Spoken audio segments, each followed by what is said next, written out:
बेटा alternating current हमने start किया। इसमें आज से स्टार्ट करेंगे हम अबाउट एसी सर्किट्स। ठीक है, will be studying about the alternating current circuits. In circuits में हम क्या करते हैं, ऑल्टरनेटिंग ईएमएफ अप्लाई करेंगे।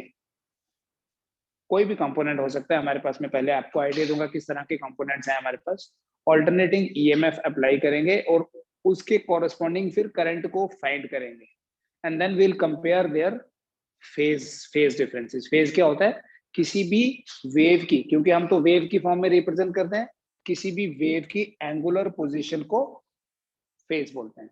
तो हमारे पास, मैंने आपको पिछले चैप्टर में भी आइडिया दिया, वी हैव 3 कंपोनेंट्स। तो एसी सर्किट्स में हम इन 3 कंपोनेंट्स के बारे में पढ़ेंगे, इंडिविजुअली भी एंड कलेक्टिवली भी। कंपोनेंट्स क्या है, एक है रेजिस्टर, एक है कॉइल, जिसे क्या बोलते हैं अब हम इलेक्ट्रोमैग्नेटिक इंडक्शन में जब हमने सेल्फ इंडक्शन पढ़ा था तो उसके बाद हमने इसको बोलना शुरू कर दिया कॉइल। ठीक है, इसको इंडक्टर बोलना शुरू कर दिया। और तीसरा कंपोनेंट जो ऑलरेडी आपको पता है वो है capacitor. So we have 3 components. One is called as resistor, one is called as inductor and third one is called as the capacitor. 3 components हैं। हम इन तीनों कंपोनेंट्स के अक्रॉस ऑल्टरनेटिंग ईएमएफ अप्लाई करके इफेक्ट देखेंगे क्या होता है। ठीक है, पहले इंडिविजुअली, जैसे प्योरली एक रेजिस्टिव सर्किट, इसको क्या बोला, रेजिस्टर। इसको inductor and this is called as capacitor. We have 3 components: resistor, inductor and capacitor. क्या कौन कौन सी इक्वेशंस इन्वॉल्व होती हैं, एक बार मैं रिव्यू दे देता हूं आपको, आज तो हमने पहले से ही पढ़ा हुआ है इसको। जब हम रेजिस्टर की बात करते हैं, we have an equation called as Ohm's law and we write I V equals to I into R. ठीक है, आर क्या है, opposition to the flow of current, and इस opposition to the flow of current को बोलते हैं resistance, और resistance का यूनिट होता है ओम। सेकेंडली हमारे पास इंडक्टर है। इंडक्टर मतलब हमारे पास एक कॉइल है। ठीक है, यहाँ जो इक्वेशन इन्वॉल्व है, मैं यहाँ थोड़ा ज्यादा इक्वेशन लिखने वाला हूँ। एक तो है phi is equal to L into I, है ना, flux linked with a coil is directly proportional to the current flowing in it. E is equal to minus L into d I by D t, दूसरा वाला है ये। और जो नई चीज आपको यहां बतानी, किसी भी इंडक्टर में, जैसे किसी कंडक्टर का रेजिस्टेंस होता है, इंडक्टर में होता है इंडक्टिव रिएक्टेंस। ये मैं अलग से बताऊंगा, अभी खाली नाम लिख लेता हूं, इंडक्टिव रिएक्टेंस, जिसकी हम एसी में बात करते हैं। इन द सिमिलर वे, हमारा जो तीसरा कंपोनेंट है, तीसरे कंपोनेंट कैपेसिटर में जो इक्वेशन इन्वॉल्व है, इलेक्ट्रोस्टैटिक्स में आपने पढ़ा, Q is equal to C into V। और जैसे यहाँ रेजिस्टेंस है, इस L को बोलना इंडक्टेंस, और इस C को बोलते हैं capacitance. C is called as capacitance, V तो पोटेंशियल डिफरेंस है, Q जो है वो चार्ज है। और यहाँ पर और तो कोई इक्वेशन नहीं है जो हमने यहाँ यूज करनी है। इक्वेशंस तो बहुत सारी है यहाँ, कैपेसिटर पूरा एक चैप्टर ही है, बट अभी मैं वही इक्वेशंस लिख रहा हूँ जो हम यहाँ इस चैप्टर में यूज करेंगे। तो जब भी किसी कैपेसिटर की बात होती है, कैपेसिटर में हमारे पास होता है capacitive reactance, capacitive reactance. Inductor में इंडक्टिव रिएक्टेंस, रेजिस्टर में रेजिस्टेंस, और कैपेसिटर में capacitive reactance. Reactance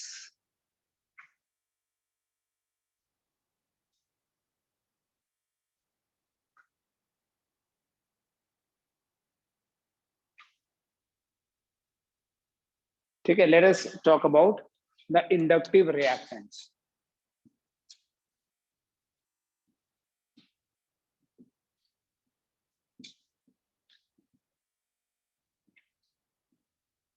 inductive reactance, बेटा इंडक्टिव रिएक्टेंस को एक्सएल से डिनोट करते हैं।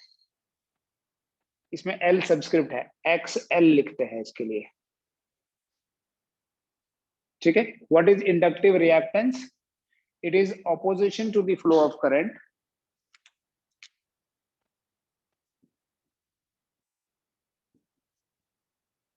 opposition to the flow of current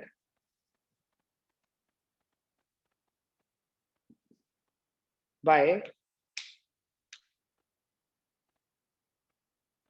a pure inductor।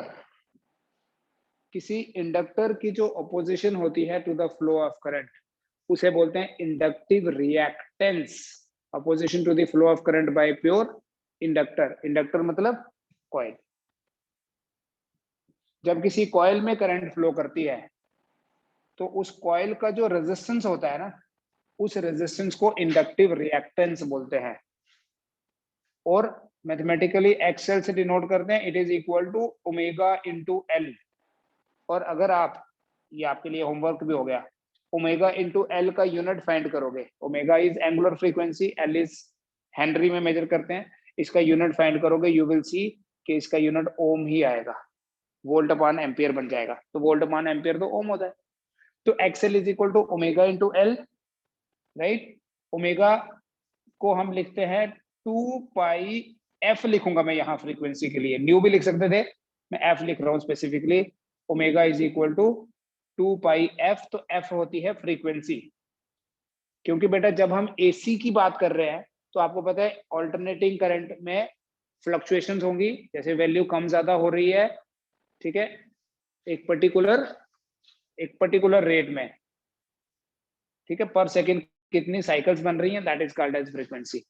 इसका मतलब ये हुआ कि जो एक्सएल है वो डायरेक्टली प्रोपोर्शनल है फ्रीक्वेंसी के। ऐसा कोई भी रिलेशन रेजिस्टर के लिए नहीं होता है, ये नहीं कि हमने पढ़ा नहीं है, होता ही नहीं है।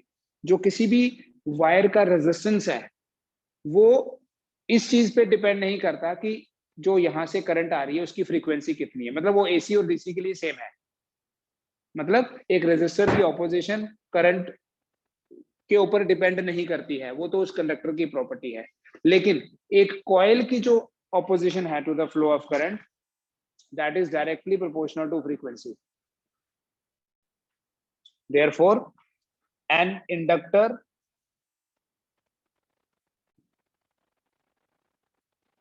offers more opposition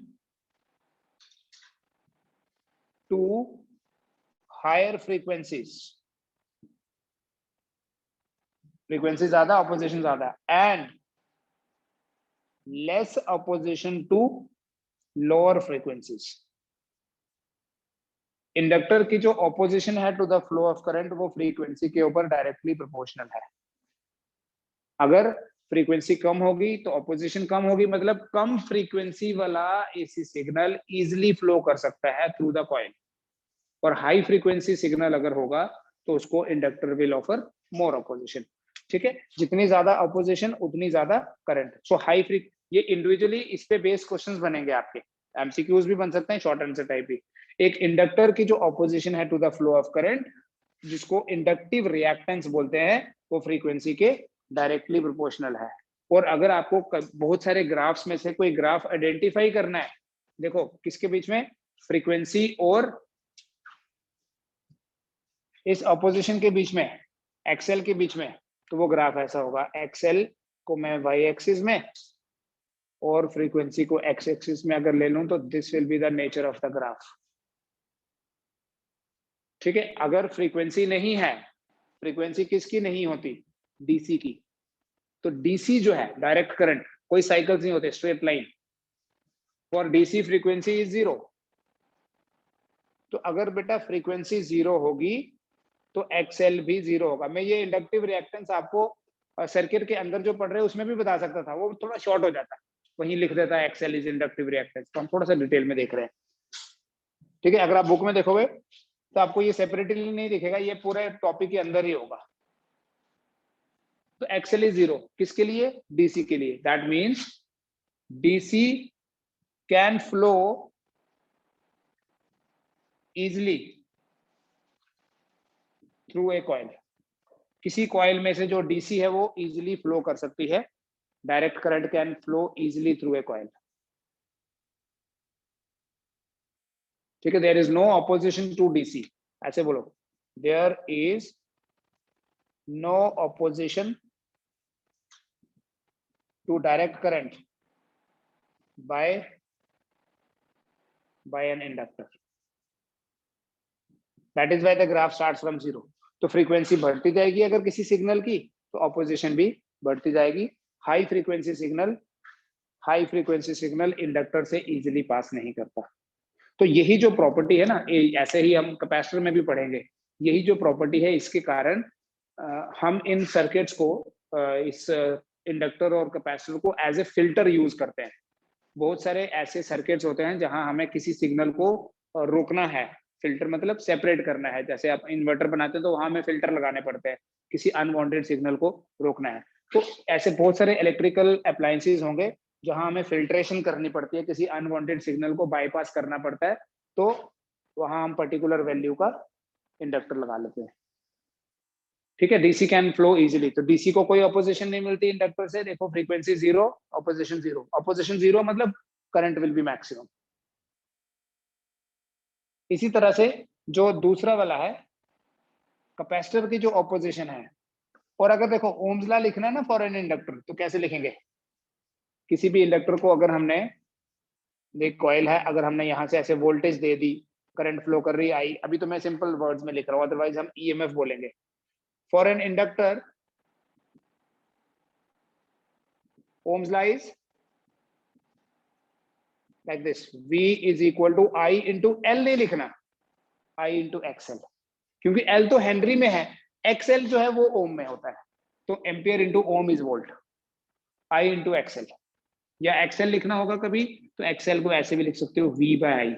रेजिस्टर के लिए हम V बाय आई को R बोलते हैं, इंडक्टर के लिए हम V बाय आई को XL बोलते हैं, मींस इंडक्टिव रिएक्टेंस बोलते हैं। कई बार क्या होता है, देखो एक सिंपल क्वेश्चन दे रहा हूं। ये एक कॉइल है और इस कॉइल के साथ क्या, यहाँ एक बल्ब लगाया हुआ है। ये बल्ब है और यहां से बेटा कोई एसी का सोर्स है, करंट फ्लो करेगी, अपोजिशन मिलेगी, लेकिन फिर भी करंट फ्लो करेगी। ज्यादा अपोजिशन होगी तो करंट कम होगी, करंट तो फ्लो करती है। अब क्वेश्चन ये है कि अगर मैं इस कॉइल के सराउंडिंग में एक आयरन की कोर रख दूं, this will help you to understand the working of a transformer also. मतलब पहले तो मैं ये वाली जो कॉइल है इसको बोलते हैं बेटा एयर कोर, ठीक है, एयर में वाइंडिंग है। लेकिन अगर हम ऐसी कॉइल को लें कि एक आयरन की रॉड या आयरन की शीट के ऊपर ऐसी कॉइलिंग करें, तो इसको बोलते हैं आयरन कोर, ठीक है। होता ऐसे है, रिप्रेजेंटेशन ये है। तो अगर आप किसी इंडक्टिव सर्किट में आयरन कोर इंट्रोड्यूस करो, क्वेश्चन ये है, when an iron core is introduced in an inductor, when an iron core is introduced in an inductor,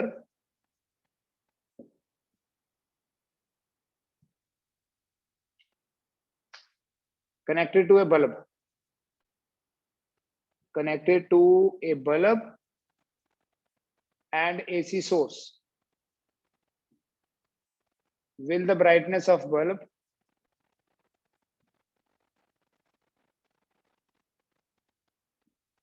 increase or decrease? क्या इस बल्ब की ब्राइटनेस बढ़ेगी इससे या कम होगी अगर हम एक आयरन कोर इंट्रोड्यूस करें? देखो यहाँ पर फ्रीक्वेंसी को चेंज नहीं करेंगे, जो भी एसी की फ्रीक्वेंसी है वो वही है। इसका मतलब ये है कि फ्रीक्वेंसी के कारण तो करंट में कम ज्यादा कुछ नहीं होने वाला, frequency is fixed. But iron core introduce करके क्या होगा,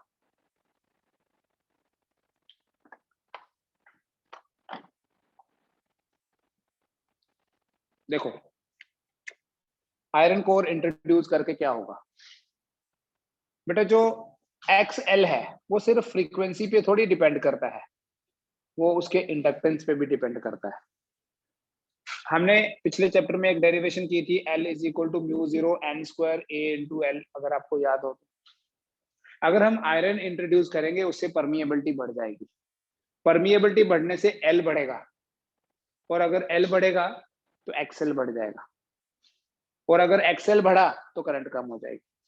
ठीक है, क्या आंसर है इसका, L के बढ़ने से XL बढ़ जाएगा और automatically current will come down, और जब करंट कम होगी तो हम बोलेंगे brightness of bulb will decrease.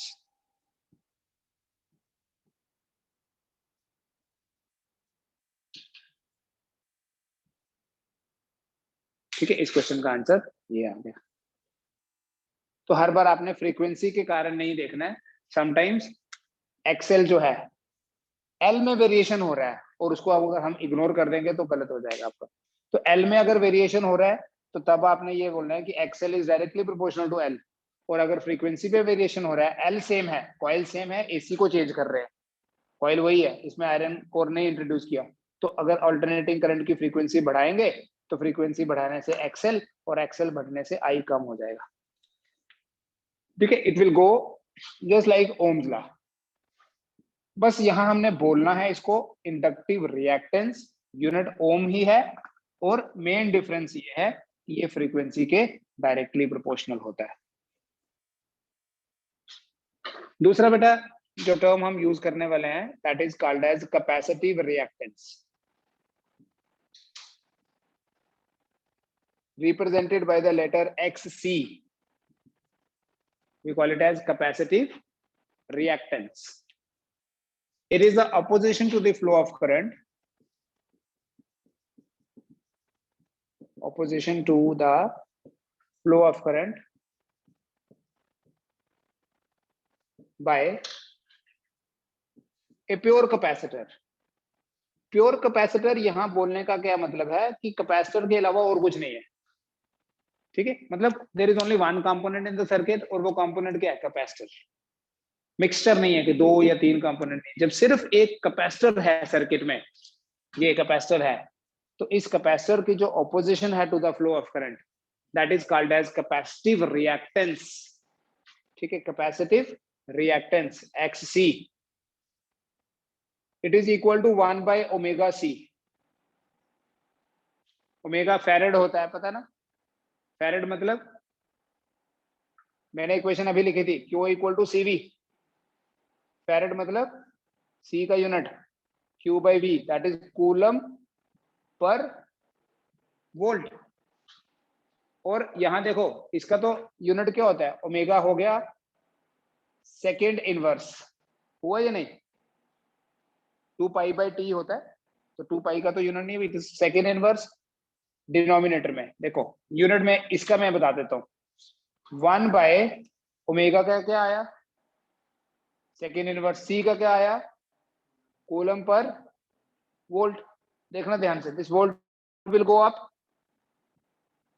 Volt will go up, और ये बना कूलम पर सेकेंड, कूलम पर सेकेंड ही तो एम्पियर होता है, और वोल्ट पर एम्पियर को ही तो ओम बोलते हैं, इसलिए XC का भी यूनिट क्या है, ओम है।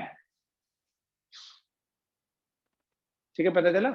ऐसे आपने ओमेगा एल का भी निकालोगे तो नहीं मिलेगा आपको, ओम ही मिलेगा।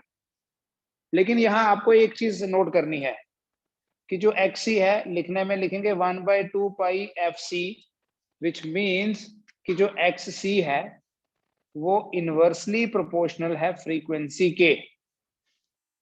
XC is inversely proportional to frequency, which means कि इंडक्टिव रिएक्टेंस भी फ्रीक्वेंसी पे डिपेंड करता है, विच मीन्स कि अगर फ्रीक्वेंसी लो होगी तो कैपेसिटर विल ऑफ, इंडक्टिव नहीं capacitive, to a low frequency a capacitor will offer more opposition. लिख लो ये statement, to a low frequency A capacitor will offer more opposition and vice versa. To a low frequency, a capacitor will offer more opposition and vice versa.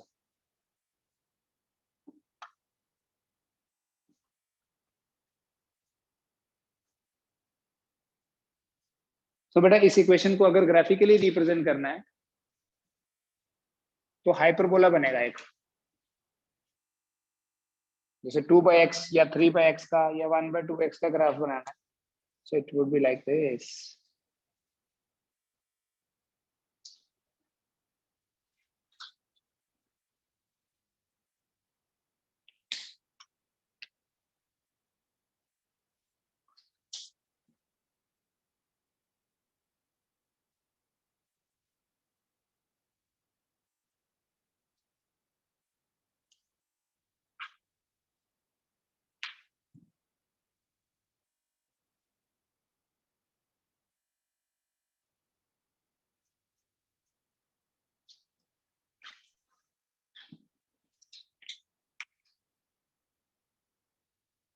ठीक है, देखो for DC frequency is 0, frequency 0 होगी, therefore xc will be equal to 0, sorry xc will be infinite, denominator में आएगा ना 0, 1/2 pi fc है, xc है क्या 1/2 पाई fc, बट अगर f 0 है तो xc भी, सॉरी xc इनफिनाइट आ जाएगा।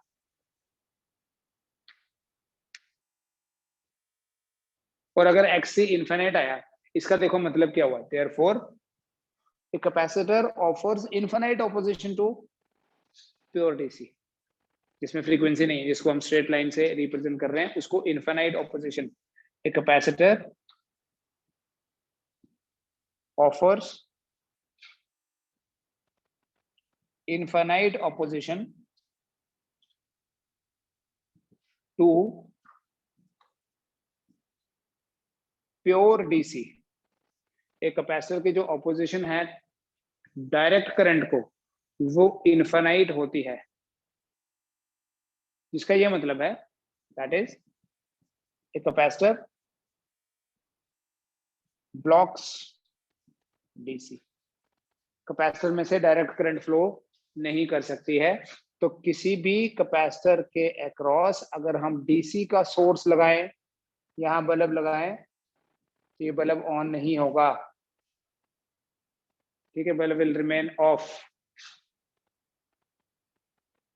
ठीक है। कैपेसिटर वाई ए कैपेसिटर, इसका इसमें क्वेश्चन क्या पूछा जाएगा, why a capacitor blocks DC, because for DC frequency is 0, xc 1/2 pi fc होता है, f0 तो xc infinite, which means a capacitor की जो ऑपोजिशन है टू द डायरेक्ट करंट वो इनफिनाइट होती है, और इसलिए कैपेसिटर जो है वो डीसी को ब्लॉक करता है, कैपेसिटर ब्लॉक्स डीसी।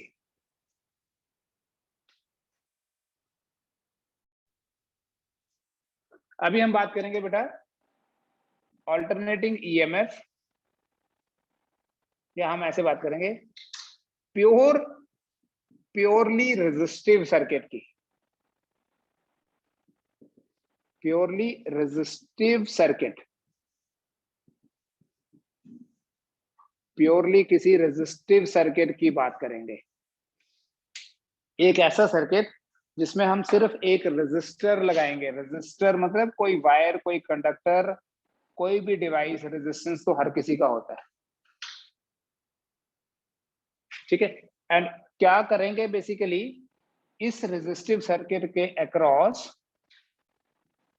हम एक ऑल्टरनेटिंग ईएमएफ का सोर्स लगा देंगे, that is E equal to E0 sine omega T, ऐसे लेट या the alternating EMF applied to a purely resistive circuit is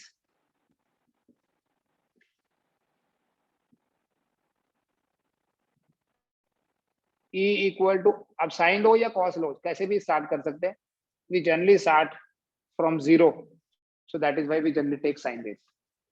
cost तो ऊपर से स्टार्ट होती है, हम जनरली जीरो से ही स्टार्ट करते हैं, और जो भी वेव जीरो से स्टार्ट हो रही है, वेव है ना, ये आपको मैंने आइडिया दे दी है, साइन वेव बोलते हैं इसको.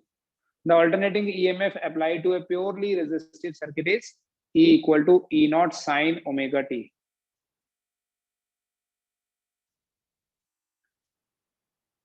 अगर इस सर्किट में करंट फ्लो कर रही है I, EMF अप्लाई करेंगे, सर्किट क्लोज होगा तो करंट फ्लो करेगी. If current I flows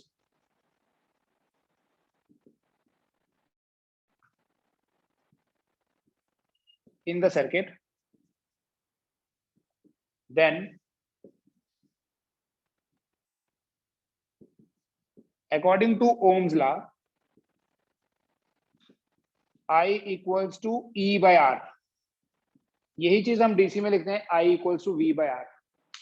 तो यहां क्या लिखेंगे, I equals to E by R.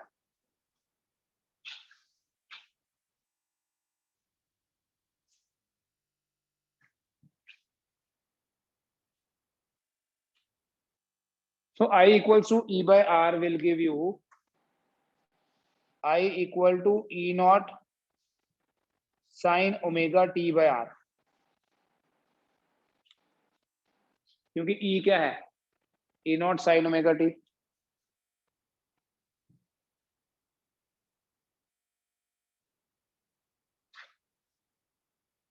बेटा अगर E by R I के बराबर है तो ऐसे लिखेंगे, I equal to E naught by R into sin omega t. एक ही बात है ना, इसको इसके साथ लिख दो. अगर E by R I है तो E naught by R क्या हुआ, I naught. So we have I equal to I naught sin omega t. हमेशा यही करना है, EMF से स्टार्ट करना है, वो EMF वाली जो इक्वेशन थी इससे वाली, E equal to E naught sin omega t वाली, इस इक्वेशन को फर्स्ट और इसको सेकंड बोल दो. हमेशा E से स्टार्ट करना और फाइनली आपको मैथमेटिकल कैलकुलेशंस करके I फाइंड करना है. अब कंपेयर करेंगे बेटा, फ्रॉम 1 and 2 क्या कंक्लूड करेंगे. देखो यहाँ E nought sine omega T है, रिजल्ट में क्या आया, I not sine omega T, मतलब ये भी साइन वेव है और ये भी साइन वेव है. So we conclude from 1 and 2 दोनों की एंगुलर पोजीशन सेम है ना. सो ये कंक्लूजन इंपॉर्टेंट है बेटा.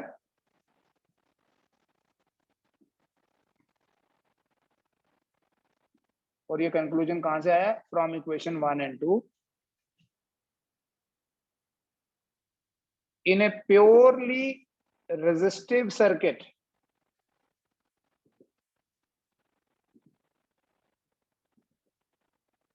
the EMF and current are in same phase. किसी भी प्योरली रेजिस्टिव सर्किट में EMF और करंट का सेम फेज होता है, मींस उनकी एंगुलर पोजीशन में देयर इज नो लीडिंग और लैगिंग. जब EMF अपने मैक्सिमम पे होगी उसी टाइम पे करंट भी मैक्सिमम पे होगी. जब EMF की एक साइकिल कंप्लीट होगी उसी टाइम में करंट की भी साइकिल कंप्लीट होगी, जिसे हम देखो अगर रिप्रेजेंट करना है इस चीज को, इक्वेशन 1 का अगर मैं आपको बोलूं ग्राफ बनाओ जी, ग्राफ फॉर दिस इक्वेशन, ठीक है. नाउ यू नो कि ग्राफ कैसे बनाना है. like this. Along x-axis we'll take time, along y-axis we'll take E, that is EMF. लेकिन अगर मैं इक्वेशन 2 का ग्राफ भी बोलूं इसी में बनाओ, तो ये भी तो साइन ओमेगा टी है. So you have to make one more sine wave.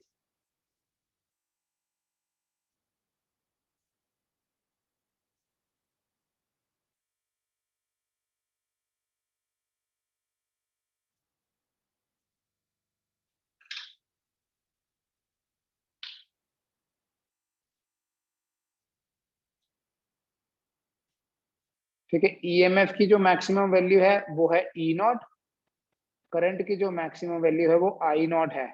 और क्यों मैंने ये नीचे बनाया है, देखो I नॉट कैसे आया था, सोचो अभी. I नॉट आया था E नॉट को R से डिवाइड करके, तो वैल्यू कम ही हो जाएगी। तो पीक वैल्यू ऑफ करंट, जैसे अगर ये 8 एम्पियर है तो ये हो सकता है 10 वोल्ट हो। कंपैरिजन सिर्फ उनके वैल्यूज का है, यूनिट्स का कंपैरिजन नहीं है कि peak value of current is lesser in magnitude than the peak value of voltage. But the important thing जो आपने यहाँ अंडरस्टैंड करनी है, जो आपको यहाँ से मिली, वो ये है कि करंट और EMF they are in same phase.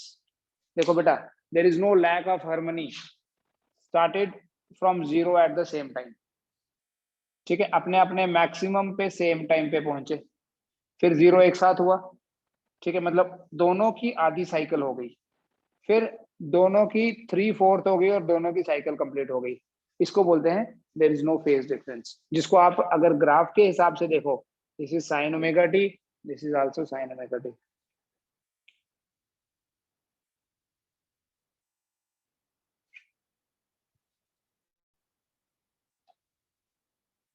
ठीक है, in a purely resistive circuit there is no phase difference. अच्छा, इस चीज को हम एक और डायग्राम से भी रिप्रेजेंट करना सीखेंगे, जिसे बोलते हैं फेजर डायग्राम। फेजर डायग्राम में हम क्या करते हैं, फेजर डायग्राम में हम करंट और वोल्टेज को ईएमएफ बोल रहे हैं यहाँ, वैसे करंट और ईएमएफ को रिप्रेजेंट करेंगे with the help of vectors. Although these are not vectors, ना तो करंट वेक्टर है और ना ही ईएमएफ वेक्टर है, हम उनको सिर्फ रिप्रेजेंट करेंगे बिकॉज हम यहाँ उनकी डायरेक्शन की, उनकी एंगुलर पोजीशन की बात कर रहे हैं। जब भी एंगल की बात होती है तो एंगल किस चीज की इंडिकेशन है, बेसिकली डायरेक्शन की, और जहां डायरेक्शन की बात आती है वहां बोलते हैं वेक्टर। लेकिन यहाँ डायरेक्शन की बात हो रही है स्केलर्स में, तो हम उसे रिप्रेजेंट करेंगे with the help of phasor diagrams, जिनको वेक्टर डायग्राम्स भी बोल सकते हैं आप। इसमें हम हर एक क्वांटिटी को, हर एक मतलब चाहे वो करंट हो चाहे वोल्टेज हो, उसे हम रिप्रेजेंट करेंगे वेक्टर्स के साथ, एरो। ठीक है, और जो लेंथ ऑफ द वेक्टर है, आपको पता है जब भी आप कोई ए वेक्टर लिखोगे और ये इतना सा बनाओगे, कोई बी वेक्टर लिखोगे और वो इतना सा बनाओगे, तो बोलेंगे ए वेक्टर और बी वेक्टर की डायरेक्शन सेम है, लेकिन ए का मैग्नीट्यूड ज्यादा है बी के मैग्नीट्यूड से, because length of the arrow represents magnitude of the vector. So when we talk about the phasor diagrams और वेक्टर डायग्राम्स, तो उसमें हम क्या करते हैं, हर एक क्वांटिटी को, वोल्टेज को भी और करंट को भी एरो से रिप्रेजेंट करते हैं। तो अगर ये एरो जो है ये वोल्टेज के लिए है, इसकी जो पीक वैल्यू होगी, मतलब जो लेंथ ऑफ द एरो होगी, that will be E nought. और अगर करंट की बनानी है, करंट का फेजर बनाना है, तो वो बेटा इसी के ऊपर बनाना, करंट का फेजर इसी के ऊपर बनाना, जो इस चीज का इंडिकेशन है। देखो इस चीज का इंडिकेशन है,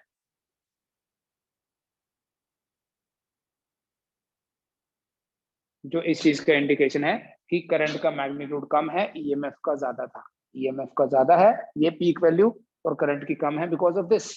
क्योंकि रेजिस्टेंस को डेसिमल में थोड़ी होगा, जो भी हमने डिवाइस लगाया 10 ओम 20 ओम 100 50, तो ये वैल्यू तो बड़ी है। तो ई को, जैसे 10 को मैं 5 से भी डिवाइड करूं तो 10 से बड़ा आंसर नहीं आने वाला, छोटा ही आएगा। इसलिए जो करंट की पीक वैल्यू है that is less than the peak value of EMF.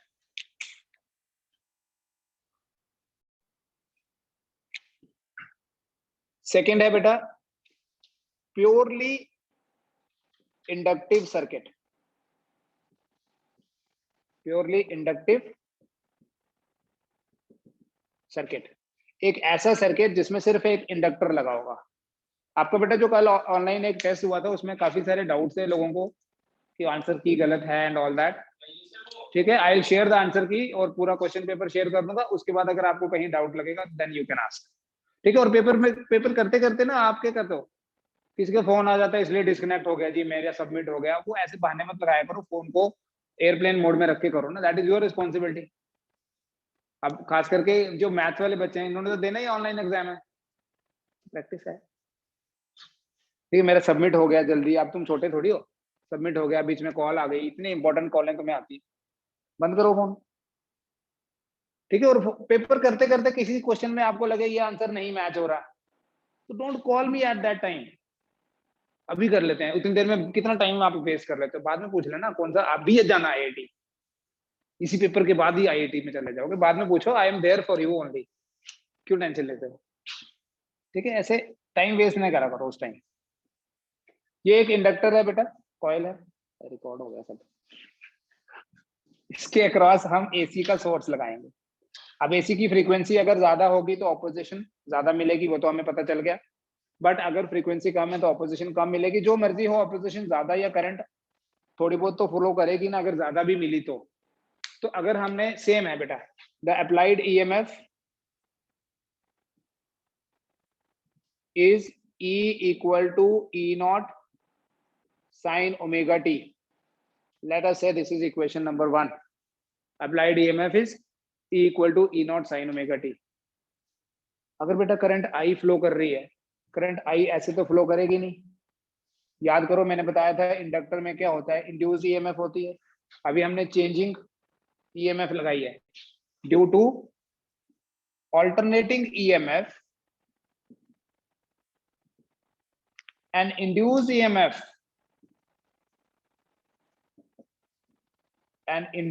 EMF will be set up in the coil. ठीक है, इस ऑल्टरनेटिंग ईएमएफ के कारण एक इंड्यूस्ड ईएमएफ सेटअप हो जाएगी उस कॉइल में। ठीक है, बिकॉज ऑफ सेल्फ इंडक्शन। और वो इंड्यूस्ड ईएमएफ क्या होती है? ठीक है, अभी भी बताई थोड़ी देर पहले आपको यही equation, minus L into d I by D T. ठीक है, इस ऑल्टरनेटिंग ईएमएफ के कारण इंड्यूस्ड ईएमएफ सेटअप हो गई। अब ये इंड्यूस्ड ईएमएफ तो अपने कॉज को हमेशा अपोज करती है। जब ये अपने कॉज को हमेशा अपोज करती है तो करंट एकदम से तो एस्टैब्लिश नहीं होगी। ठीक है, टू एस्टैब्लिश करंट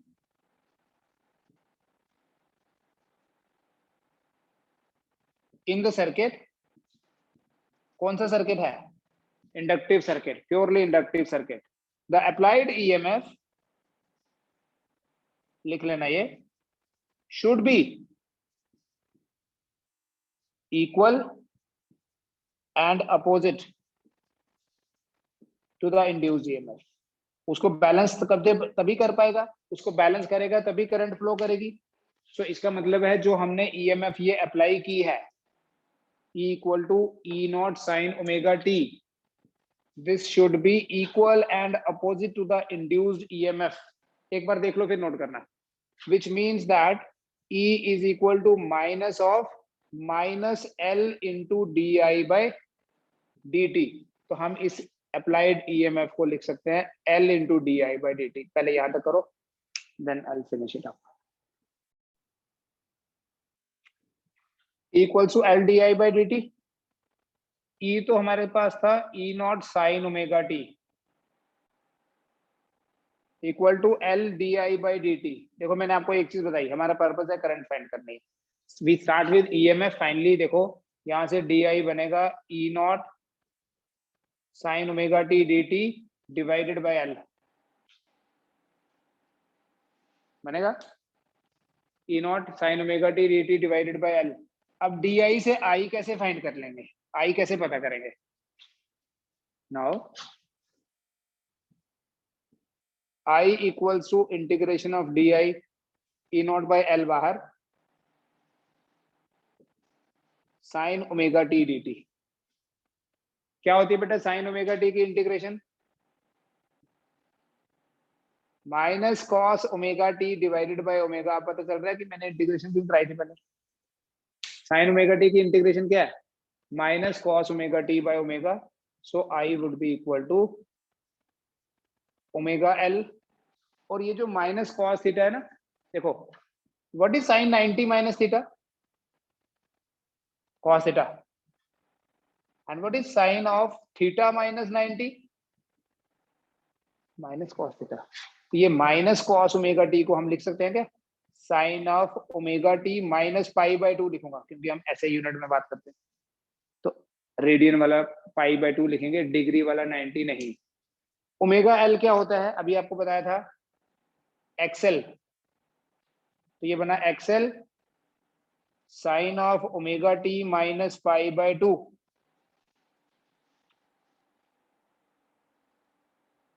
ठीक है, तो बेटा ई नॉट बाय एक्सएल क्या हुआ? आई नॉट नहीं हुआ, क्योंकि ये ओम है। तो I equal to I not sine of omega T minus pi by 2।